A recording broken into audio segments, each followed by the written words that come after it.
respected all the elders of sir మీరందరూ కూడా నాకంటే చాలా సీనియర్స్, నేను చాలా జూనియర్ ఉన్న వాళ్ళని ఉన్న వాళ్ళందరిలో. నా పేరు డాక్టర్ మోజెస్, నేను assistant professor department of commerce Rayalaseema university.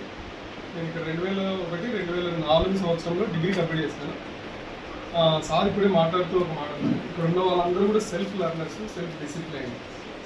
ఎవరు కూడా ఇక్కడ మనల్ని వెనక నుండి నువ్వు కాలేజీకి వెళ్ళినావా లేదా, చదువుకున్నావా లేదా, ప్రైవేట్ కాలేజెస్ లాంటి అటువంటిది ఏముండదు. టీచర్స్ ఇనిషియేషన్ తీసుకునే వాళ్ళు, వాళ్ళే మాకు తల్లిదండ్రులు, వాళ్ళే మాకు అన్ని విధాలుగా ప్రోత్సహించి నడిపించేవాళ్ళు. నేను 10th 2 years ఫెయిల్ అయినా, ఇదే బాయ్స్ హై స్కూల్లో. తర్వాత intermediate Saint Mary's college join అయినాను. సిల్వర్ జూబ్లీ సీట్ వచ్చింటే మరి ఎందుకో పోలేదు అక్కడికి. లాస్ట్ మూమెంట్లో పర్మనెంట్ కాలేజ్ జాయిన్ అయినాను. అయితే ఇక్కడ వాతావరణం చూసేపాటికి అంత కంపల్సరీ ఎక్కడ చూసినా కూడా చుట్టూ ప్రహారీ కూడా ఏం లేదు, అంతా కూడా ఓన్లీ బిల్డింగ్ కొద్ది వరకు ఉంది, ఫస్ట్ ఫ్లోర్ కూడా లేదు. మరి ఇటువంటి వాతావరణంలో చదువుకోవాలంటే చెప్పేసి ఇక్కడికి వస్తే సరిగా లేకున్న పరిస్థితి. అప్పుడు sir Narsayya sir, RL Narsayya sir commerce lecturer. Sir చూపించిన ఇంట్రెస్ట్ ఎటువంటిదంటే, మధ్యాహ్నంకి కాలేజ్ అయిపోతే 1:00 కాలేజ్ అయిపోతే తిరిగి మళ్ళీ 2:30కి క్లాస్ పెట్టేవాడు. సార్ పెట్టే క్లాస్ కోసం అంటే చెప్పేసి వచ్చేవాళ్ళు. సాయంత్రం 5 వరకు తీసుకునేవాడు. ఆయన సొంత పిల్లల్ని ఎట్లా చూసుకున్నాడో చూసుకున్నాడు. ఆయనను బట్టి మేము కామర్స్ సబ్జెక్ట్ని బాగా నేర్చుకోగలిగాము. నా తర్వాత ఉన్న జూనియర్స్ 2 చార్టర్డ్ అకౌంటెంట్స్ అయినారు. తర్వాత జెన్పాక్ట్ జనరల్ మేనేజర్గా ఉన్నాడు ప్రజెంట్.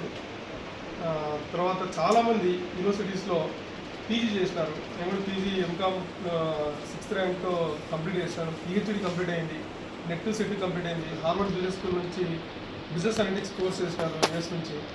తర్వాత చాలా ప్రోగ్రామ్స్ చేయగలిగినాను. వీటన్నిటికి కూడా ఏంటంటే base government degree college permanent అని చెప్పుకుంటాను ప్రతిసారి.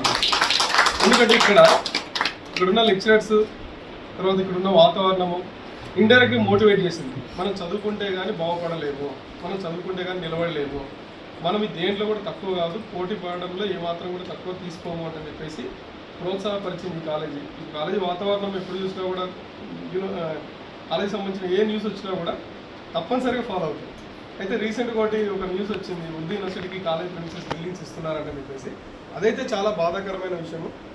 అది ఈ కాలేజీలో చదువుకోవడానికి చాలామంది వస్తారు. వాళ్ళకంటే ఒక ప్రిన్సెస్ ఇచ్చినారు, ఒక ల్యాండ్ ఇచ్చినారు, అలొకేట్ చేసినారు.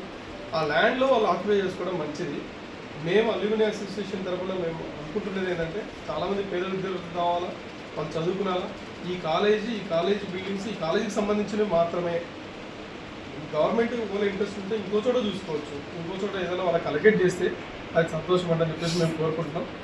ఇప్పుడు మమ్మల్ని ఇన్వైట్ చేసి జయరాజ్ సారు ఎస్పెషల్గా 2 రోజులు ముందుగానే ఫోన్ చేసి తప్పనిసరి రావాలంటే, సార్ మెసేజ్ పెడితేనే చాలు, సార్ వస్తాం సార్ ఖచ్చితంగా, మన కాలేజీ కాబట్టి ఖచ్చితంగా మా కాంట్రిబ్యూషన్ ఉంటుంది. 2011లో ఇక్కడ ఎంకామ్ కోర్సు స్టార్ట్ చేయడానికి Mahesha Thakur madam department of కామర్స్కి రాయలసీమ యూనివర్సిటీకి వచ్చినప్పుడు ఇక్కడ ఎంకామ్ కోర్స్ స్టార్ట్ చేయడానికి one of the founder course మెంబర్గా ఉన్నాను.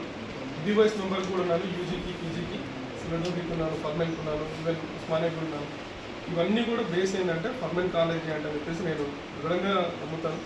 కాబట్టి రాబోయే రోజుల్లో ఎటువంటి కాంట్రిబ్యూషన్ కాలేజీ ఎక్స్పెక్ట్ చేసినా, లేకపోతే ఎక్స్పెక్ట్ చేయకున్నా కూడా ఇది మేము కాలేజీకి మర్దలు తీసుకునే ఒక సదావకాశం మాకు కల్పిస్తారని చెప్పేసి కోరుకుంటూ, ఇచ్చిన అవకాశం ప్రజలందరికీ ధన్యవాదాలు తెలుపుకుంటూ థ్యాంక్ యూ మేడం.